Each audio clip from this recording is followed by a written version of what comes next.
Bonjour Yolande Moreau, 2 fois César de la meilleure actrice. Mais là, c'est la réalisatrice que j'ai le plaisir d'accueillir après Quand la mer monte en 2003. Voici Henri, le nouveau film événement, et toute la critique dit déjà qu'il s'agit d'un chef-d'œuvre. C'est un film d'amour et je dirais un amour pas comme les autres. On peut dire ça comme ça. Moi, je dis que c'est la... J'aime bien aussi dire que mon film, c'est un petit réveil avec un personnage endormi, qui est Henri, qui est un peu dépressif, et avec une jeune handicapée mentale légère, qui, elle, rêve de normalité, de sexualité, une autre forme de souffrance. C'est quelque part 2 estropiés, et l'amour comme remède. Voilà. Oui, ça se passe quelque part dans un bar, et cette histoire d'amour avec quelques pigeons voyageurs par-ci par-là, on regarde un extrait de la bande-annonce.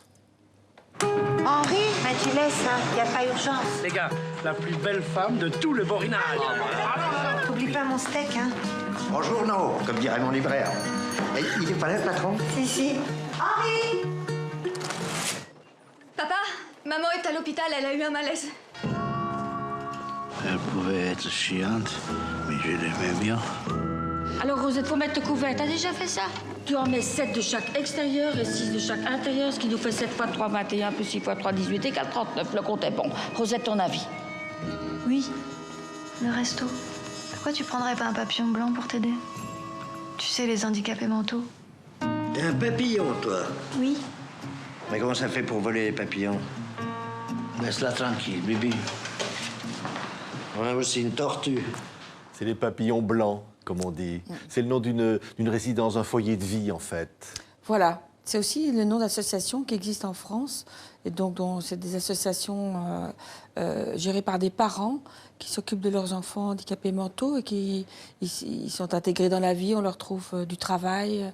Je pense qu'on appelle ça les ESAT, je ne peux pas dire de conneries. Mais... Ouais. Rosette, elle va arriver dans ce bar. Elle va rencontrer ce que vous appelez à l'instant, Yolande, ces estropiés de la vie qui sont là, un peu dépressifs parce que la mort est venue frapper à leur porte. Qu'est-ce qui se passe à ce moment-là? La mort, c'est un homme, j'ai voulu le prendre dépressif, la mort est venue frapper, mais je pense qu'il est dépressif d'avant. C'est un homme qui a pris des petits coups à gauche, à droite, déjà depuis longtemps, et qui s'est refermé, qui est comme éteint.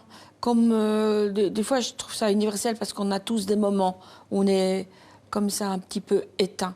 Et donc, elle vient travailler dans son bar, et voilà, il va se tisser entre eux des liens un peu particuliers. Je ne vais pas dévoiler l'histoire, mais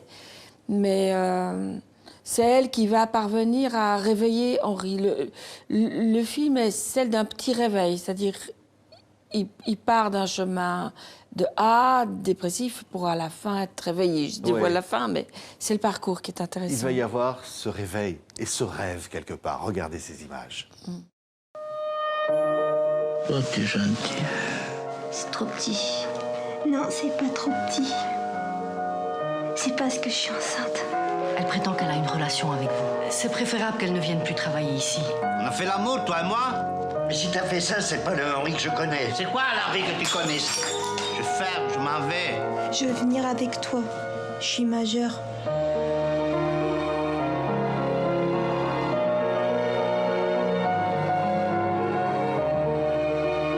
Vous savez qu'il y a une main courante qui est déposée contre vous? Une main courante?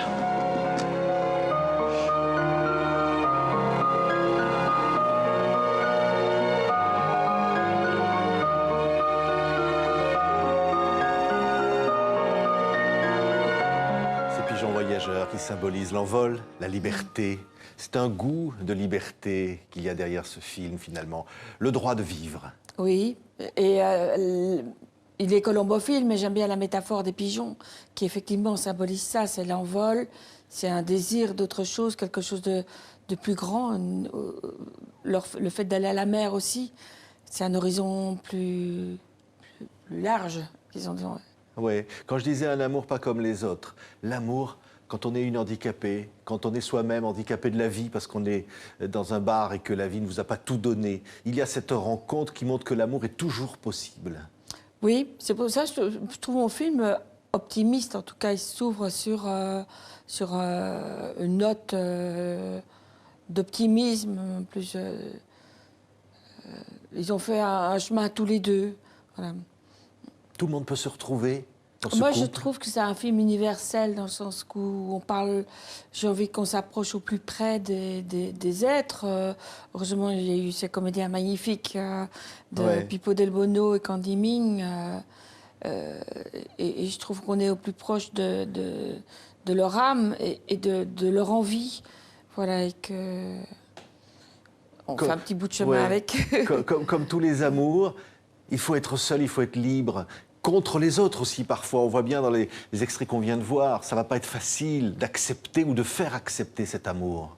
Non, la problématique notamment de l'handicapé mental, souvent, il y a une envie, comme pour les autres, de vivre, d'avoir une famille, d'avoir des enfants, d'avoir un appartement. Et ça reste quelque chose de difficile, même si on a fait, à l'époque actuelle, je trouve, par rapport à 20-30 ans, des progrès considérables. Il reste à en faire, et puis j'ai pas de réponse. Ça Oui. reste quand même problématique. Mais le droit d'aimer, le droit Le droit d'aimer, tout d'aimer est simplement. universel. Et le droit d'aimer est universel. C'est ça que j'ai voulu montrer aussi. Souvent, je dis, je n'ai pas fait un film tellement sur la différence, sur la ressemblance. Ils ont tous les deux les mêmes aspirations qu'on entend des fois à travers la musique de Petula Clark. J'ai envie d'aimer, Oui. j'ai envie de vivre, qui revient. Simplement, tout simplement. Il y a de grande simplicité derrière tout ça. On se dit c'est évident. Pourtant, ça l'est pas. Pas forcément.